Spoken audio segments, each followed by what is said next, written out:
ನಿನ್ನ ಯಮನ್ ಪಾದಕ್ಕೆ ಸೇರಿಸಿದ್ರೆ ಮತ್ತೆ ಮಗು ರೂಪದಲ್ಲಿ ಹುಟ್ಟಿ ನಮ್ಮನ್ನು ಕಾಡಕ್ಕೆ ಬರ್ತಾ ಇದೆಯಾ? ಏಯ್ ಬಂಗಾರಮ್ಮ, ನೀನು ಮತ್ತೆ ಹುಟ್ಟು ಬರೋಕ್ಕೆ ಈ ರಾಜೇಶ್ವರಿ ಬಿಡಕ್ಕಿಲ್ಲ ಕಣೆ.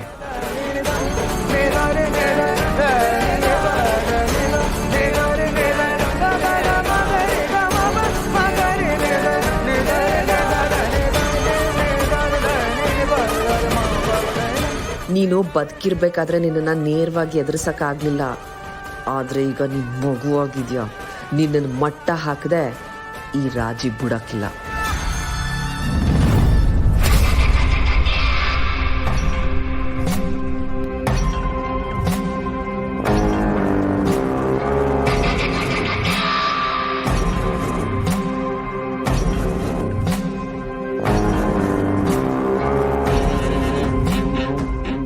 ಮದ್ವೆ ಮನೆನಾಗೆ ನಿನ್ಗೊಂದು ಗತಿ ಕಾಣಿಸ್ಬೇಕು ಅಂತಿದ್ದೆ, ಆದ್ರೆ ಆ ನಂಜಮ್ಮ ಬಂದ್ಬಿಟ್ಟು ಎಲ್ಲ ಹಾಳು ಮಾಡ್ಬಿಟ್ಲು.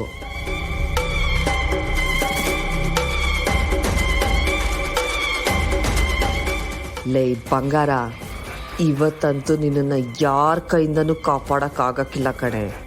ನಿನಗೊಂದು ಗತಿ ಕಾಣಿಸ್ತೀನಿ.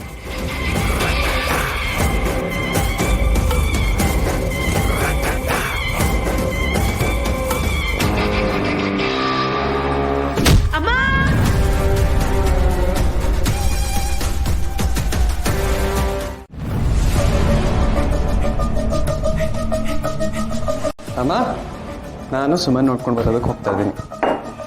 ಏನಂದೆ? ಸುಮ್ಮನೆ ನೋಡಕ್ಕೆ ಹೋಗ್ತಾ ಇದೆಯಾ?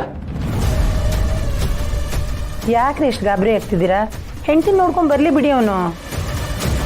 ಏನ್ ರೇವತಿ ಹೀಗೆ ಹೇಳ್ತಾ ಇದೆಯಾ? ಶಾಸ್ತ್ರಿಗಳು ಇವರಿಬ್ರು ಒಟ್ಟಿಗೆ ಇರಬಾರ್ದು ಅಂತ ಹೇಳ್ಬೇಕು ತಾನೆ ನಾವು ಸುಮ್ಮನೆ ಅವ್ರ ಮನೆಗೆ ಬಿಟ್ಟು ಬಂದಿದ್ದು.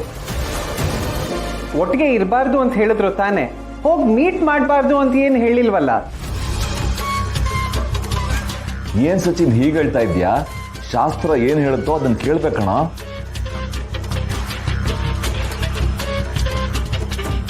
ನಾವೇನೇ ಮಾಡಿದ್ರು ನಿಮ್ಮ ಒಳ್ಳೇದಕ್ಕೆ ತಾನೆ. ಹಾಗಲ್ಲ ರೀ, ಇವರಿಬ್ರು ಒಬ್ರನ್ನೊಬ್ರು ನೋಡಬಾರ್ದು ಅಂತ ಗುರುಗಳೇನಾದ್ರೂ ಹೇಳಿದಾರಾ? ಹೌದು ರೇವತಿ, ನೀನು ಸರಿಯಾಗಿ ಕೇಳಿಸ್ಕೊಂಡಿಲ್ಲ ಅನ್ಸುತ್ತೆ. 1 ತಿಂಗಳು ತಾನೆ, ಅಷ್ಟರಲ್ಲಿ ಏನ್ ಮುಳುಗೋಗುತ್ತೆ? ವೆಯ್ಟ್ ಮಾಡಿದ್ರೆ ಸುಮನೆ ಇಲ್ಲಿಗೆ ಬಂದ್ಬಿಡ್ತಾಳೆ. ನಾನು ಸುಮಾರು ತುಂಬಾ ಮಿಸ್ ಮಾಡ್ಕೋತಾ ಇದ್ದೀನಿ. ಅಲ್ಲ, ಲವ್ ಮಾಡಿದಾಗ್ಲೇ ಅವಳನ್ನ ಪ್ರತಿ ದಿವಸ ಮೀಟ್ ಮಾಡ್ತಾ ಇದ್ದೆ. ಈಗ ಮದುವೆ ಆದ್ಮೇಲೆ ಮೀಟ್ ಮಾಡೋ ಹಾಗಿಲ್ಲ ಅಂದ್ರೆ ಏನ್ ಅರ್ಥ? ರೀ, ನಾನೊಂದ್ಸಲ ಗುರುಗಳ ಹತ್ರ ಫೋನ್ ಮಾಡಿ ಮಾತಾಡ್ತೀನಿ. ಬೇಡ ಬೇಡ, ಪದೇ ಪದೇ ಕೇಳಿದ್ರೆ ಅವ್ರು ಏನ್ ಅನ್ಕೋತಾರೆ?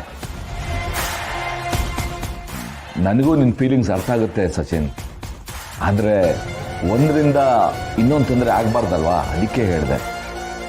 ಪ್ಲೀಸ್ ಸಚಿನ್, 1 ತಿಂಗಳು ಅಡ್ಜಸ್ಟ್ ಮಾಡ್ಕೊ. ಪಾಪ ರೀ, ನಮ್ಮ ಸಚ್ಚು ಸಂತೋಷವಾಗಿರ್ಲಿ ಅಂತ ಅವನ್ ಪ್ರೀತಿಸಿದ ಹುಡುಗಿ ಜೊತೆನೆ ಮದುವೆ ಮಾಡಿದ್ವಿ. ಈಗ ನೋಡಿದ್ರೆ ಹೀಗೆಲ್ಲ ಆಗ್ತಾ ಇದೆ. ಆಗಿದ್ದಲ್ಲ, ನಾನ್ ಮಾಡಿರೋದು. ಮುಸುರೆ ತೊಳೆಯೋರನ್ನೆಲ್ಲ ಸೊಸೆ ಸ್ಥಾನದಲ್ಲಿ ಕೂರಿಸೋದಕ್ಕೆ ನಾನೇನು ಮುಟ್ಟಾಡೋಣ? ಇರಿ, ಏನು ಯೋಚನೆ ಮಾಡ್ತಿದ್ದೀರಾ? ನಿಮಗೂ ನಮ್ಮ ಸಚ್ಚು ಸ್ಥಿತಿ ನೋಡಿ ಬೇಜಾರಾಗ್ತಿದ್ಯಾ? ಹೌದ್ರಿ ಯುವತಿ, ಪಾಪ ಸಚಿನ್ನು ಸುಮಾ.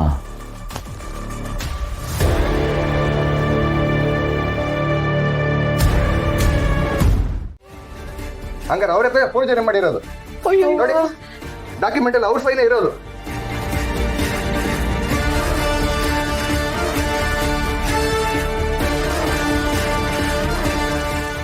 ದುಡ್ಡು ಸಿಗುತ್ತೆ ಅಂತ ಡಿಪಾರ್ಟ್ಮೆಂಟ್ಗೆ ಫೋರ್ಜರಿ ಮಾಡ್ತೀರಾ?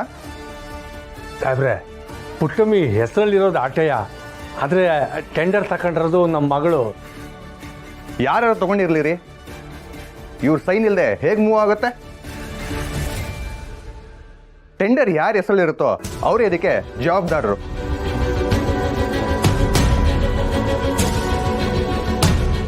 ಏನ್ ಪುಟ್ಟಕ್ಕ, ಅಮ್ಮ ಮಗಳು ಸೇರ್ಕೊಂಡು ರೈಲ್ವೆ ಡಿಪಾರ್ಟ್ಮೆಂಟ್ಗೆ ಮೋಸ ಮಾಡಿದಿರಂತೆ?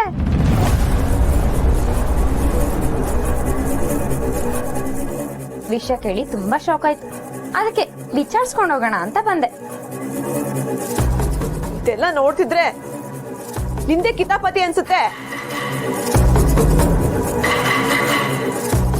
ಮಾಡಿದ್ರು ಮಾಡಿರ್ತಾಳೆ, ಕಳ್ಳಿ ನಂಬಿದ್ರು ಕುಳ್ಳಿ ನಂಬಾರ್ದು. ಏ ರಾಧಾ, ಸಾನಾರ್ ನಿನ್ನ ವಿರುದ್ಧ ಟೆಂಡರ್ ತಗೊಂಡ್ರು ಅಂತ ಊರ್ಕಣಿ ಕೆಲಸ ಮಾಡಿಸ್ತಾ ಇದ್ಯಾ? ನೀವು ಮೋಸ ಮಾಡದೆ ನ್ಯಾಯವಾಗಿ ಟೆಂಡರ್ ತಗೊಂಡಿದ್ರೆ ಇಷ್ಟೆಲ್ಲ ಆಗ್ತಾನೆ ಇರ್ಲಿಲ್ಲ.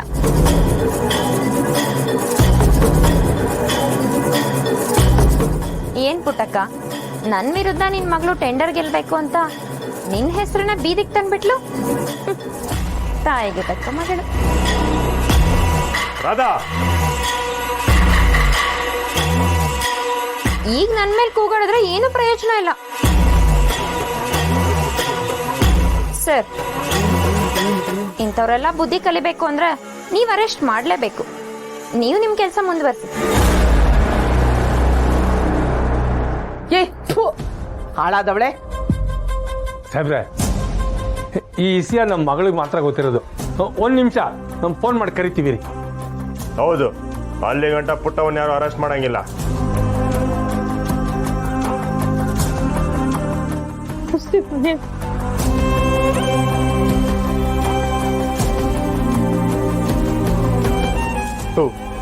ಫೋನ್ ಬೇರೆ ಎತ್ತಲ್ಲ, ಇರಿ ನಾನು ಕರ್ಕೊಬತ್ತೀನಿ.